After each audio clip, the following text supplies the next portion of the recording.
নমস্কার, নতুন একটি ভিডিওতে আপনাদের সবাইকে স্বাগত। কেননা আমাদের এই ভিডিও, আমাদের এই পথ চলার উদ্দেশ্য একটাই হলো যাতে আপনাদের প্রতিনিয়ত তথ্য দেওয়া এবং তথ্যগুলোর সমস্ত কিছু নিবৃত্তি করা। তো আপনাদের ক্রমাগত যে আমাদের প্রতি সাপোর্ট, সেই ক্রমবর্ধমান সাপোর্টই বলে দিচ্ছে হয়তো আপনাদের মনের কোনো জায়গাটা স্পর্শ করতে পারছে, সেই জায়গাগুলো আপনারা সব মিলিয়ে আজকের ভিডিওটি একটি হেলথ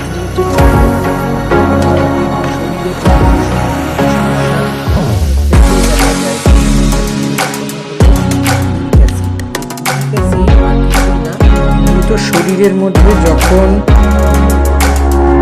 রক্ত পরিশ্রুত করে কিডনি এবং নেফ্রন। আর নেফ্রন হলো কিডনির গঠনগত কার্যগত একক, এটা আমরা সবাই জানি। কিন্তু যখন কার্যকারিতা হারিয়ে ফেলে দূষিত পদার্থ আকারে বা প্রস্রাব আকারে বের করে দেয়, শরীরের যত জরাজীর্ণ বা যেই সমস্ত সমস্যাকর পদার্থ সরিয়ে থাকে, সেই সমস্যাগুলো থেকে মুক্তি পেতে আমাদের বিভিন্ন বিষয় নিয়ে দেখতে হয়, বিভিন্ন বিষয়ের উপর খেয়াল রাখতে হয়। যখনই কিডনি কার্যকারিতা হারিয়ে ফেলে, অর্থাৎ কিডনিতে পাথর হয়, তখনই রক্ত পরিশ্রুতকরণ হয় না। আর কিডনিতে পাথর কখন হয়? যখন ইউরিক অ্যাসিডের স্তর বাড়তে শুরু করে, তখনই সাধারণত কিডনিতে পাথর হয়। এবং একই সঙ্গে বলা যেতে পারে ভয়ঙ্কর গাঁটে গাঁটে ব্যথা যন্ত্রণা, রাত্রিবেলা দিনের বেলা উঠতে গেলে মা বাবা করতে হয়, এবং নানা রকমের বিশেষত গাঁটের ব্যথা যন্ত্রণা, ইউরিনাল প্রবলেম, এই সমস্ত কিছুই কিডনিতে যদি সমস্যা দেখা যায় সেক্ষেত্রেই হয়। তখনই কিডনি তার স্বাভাবিক কাজ হারিয়ে ফেলে এবং আস্তে আস্তে ইউরিক অ্যাসিডের স্তর বৃদ্ধি পায়। আমাদের এই ভিডিও করার লক্ষ্য হলো যে হেলথ রিলেটেড একটা ভিডিও যাতে এখন সুগার, প্রেশার, কোলেস্টেরল এবং ইউরিক অ্যাসিড প্রায় ঘরে ঘরে, এমন বাড়ি নেই যে এই তিনটে রোগের মধ্যে একটা রোগ নেই, এরকম কোনো বাড়ি নেই। একই সঙ্গে বলা যেতে পারে ভারতকে বলা হচ্ছে এই মুহূর্তে ডায়াবেটিসের capital, the capital of diabetes India, অর্থাৎ ভারত রাজধানীতে পরিণত হয়েছে। এই সমস্ত বিষয়গুলি বড়ভাবে খেয়াল রাখতে হয়। আমাদের এই ভিডিও দেখতে গেলে যখন আপনাদের অবশ্যই ভিডিওগুলো সাবস্ক্রাইব করবেন এবং ভিডিওগুলোকে লাইক করুন, কমেন্ট করে দিন, শেয়ার করে দিন। সাবস্ক্রাইব যদি করেন, সাবস্ক্রাইব করার পরে যাতে পরের নেক্সট ভিডিও সঙ্গে আপনাদের বলা যেতে পারে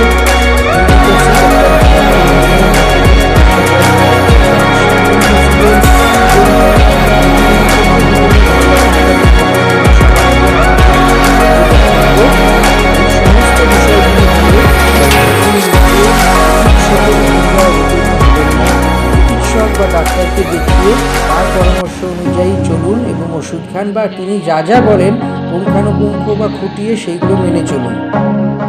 কেননা ইউরিক অ্যাসিড নিয়ন্ত্রিত হতে পারে, ইউরিক অ্যাসিডকে একদম ভীষণ রকমের সমূলে উৎপাদিত খুব কম ক্ষেত্রেই করা সম্ভব। সেই বিষয়গুলো খেয়াল রাখুন। ইউরিক অ্যাসিড বাড়তে থাকে তখনই যখন লাইফস্টাইলের সমস্যা থাকে, একই সঙ্গে আরও নানান ধরনের খাওয়া, ঘুম, বিশ্রাম, দুশ্চিন্তা, মানসিক অবসাদ, এই সমস্ত কিছুই ইউরিক অ্যাসিডের অন্যতম হোতা বা ইউরিক অ্যাসিডকে বয়ে আনে। শরীরে পিউরিন নামক এক প্রোটিন ভেঙে গেলেই তখনই ইউরিক অ্যাসিডের দাপাদাপি শুরু হয়, বাড়াবাড়ি শুরু হয় এবং নানা রকমের সমস্যা দেখা যায়। ইউরিক অ্যাসিডের সমস্ত উপাদানগুলো যাচ্ছে সেগুলো ফিল্টার করে খারাপ পদার্থ বের করে দেয়, যেটা আমি আগেই বললাম। কিন্তু যখন কিডনি খারাপ পদার্থগুলো বের করতে পারে না, তখনই শরীরের মধ্যে ইউরিক অ্যাসিড সমস্যাকর পরিস্থিতিতে আছে এবং এটাকে কোনো রকমভাবে নিয়ন্ত্রণে আনা যাচ্ছে না। ইউরিক অ্যাসিডের বিশাল চাপ শরীরে পড়ে, হাঁটুতে জায়গায় ব্যথা হয়, সেই ব্যথা অসহ্য ব্যথা এবং যন্ত্রণা, এর ফলে বুঝতে পারা যেতে পারে যদি দিনের পর দিন এরকম সিমটম বা এই উপসর্গ শরীরে দেখা যায়, তাহলে বুঝে নিতে হবে যে না, এই শরীরে বাড়াবাড়ি হচ্ছে। সব মিলিয়ে বলা যেতে পারে বিশেষত চিনতে গেলে আগে অবহেলা করবেন না। রাতের দিকে প্রধানত 5টি সংকেত যদি প্রতিদিন নিয়মিতই দেখতে পান, তাহলে বুঝেই যাবেন যে চারা দিয়ে দাঁড়িয়েছে। এই 5টি লক্ষণ দেখা গেলেই তার সেই 5টি লক্ষণ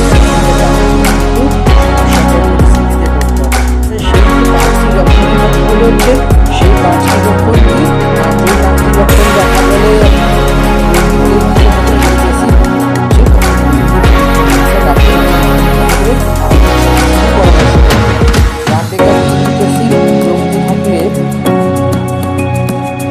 ক্রিস্টাল আকার, ভীষণ শক্ত একটি পদার্থ হাড়ের জয়েন্টে থাকে এবং সেইগুলি নানা রকমের সমস্যা তৈরি করে।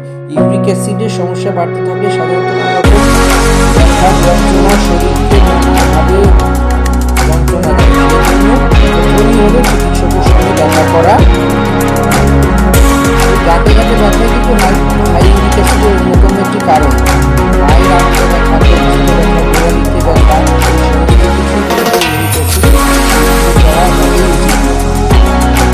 বারে বারে প্রস্রাব পাওয়া, ইউরিক অ্যাসিডের স্তর শরীরে বাড়তে থাকলে সদস্যকে অবশ্যই পরামর্শ করবেন।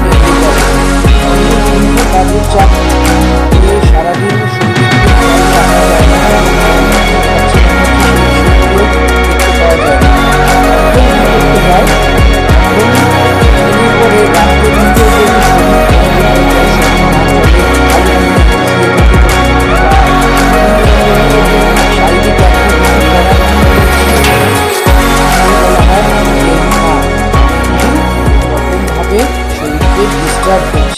এর ফলেই শরীর ভঙ্গুর হয়ে যায়। এই লক্ষণগুলি বলে দেবে যে ইউরিক অ্যাসিড শরীরে আছে এবং তার স্তরও বেশি।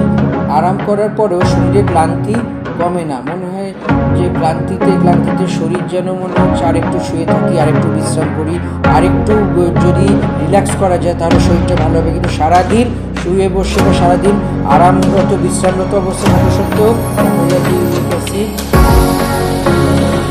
কোনোরকমভাবে শরীরের এনার্জি বাড়ে দিচ্ছে না, তখন ধরে নিতে হবে ইউরিক অ্যাসিড শরীরে অনেক বাড়তে শুরু করেছে।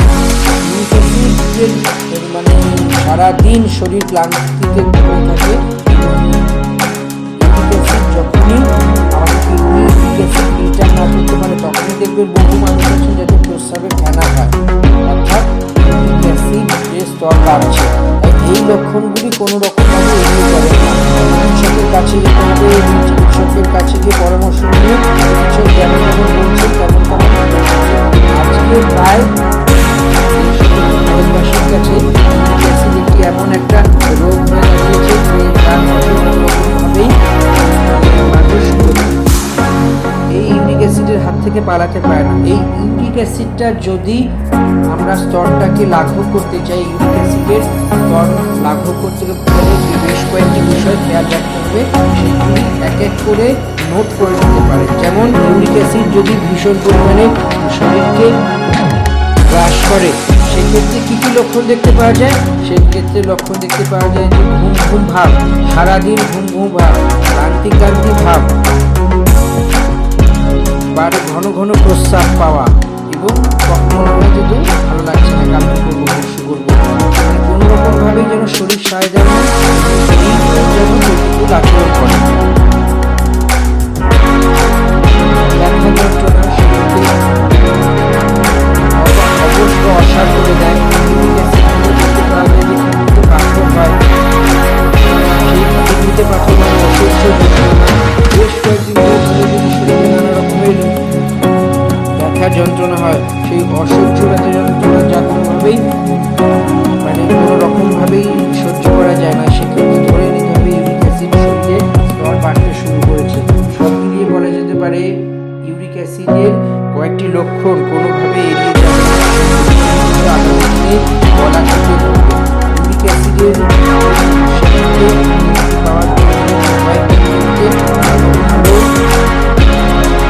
রেমেডি আছে বা ঘরোয়া উপশম আছে, সেগুলো সব মিলিয়ে বলা যেতে পারে ইউরিক অ্যাসিড বাঁচতে গেলে ভাবে সুস্থ স্বাভাবিক জীবনযাপন, খাওয়া, ঘুম এবং নেশাজাত খাবারজাত ইউরিক অ্যাসিডকে ক্ষতিকারক উপাদান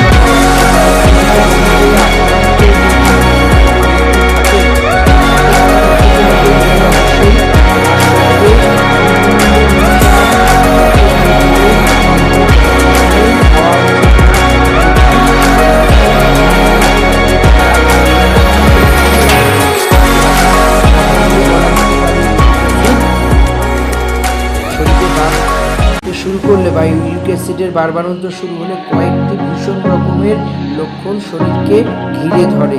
তাই চিকিৎসকের পরামর্শ, সঠিক জীবনযাপন, সঠিক সময়ে খাওয়া, ঘুম এবং সুস্থ স্বাভাবিক জীবনযাপন, একেবারে উন্নত মানের লাইফস্টাইল এবং পরিমাণ মতো সুস্বাদু খাওয়া, সব মিলিয়েই এই ভিডিওটি কেমন লাগলো জানাবেন।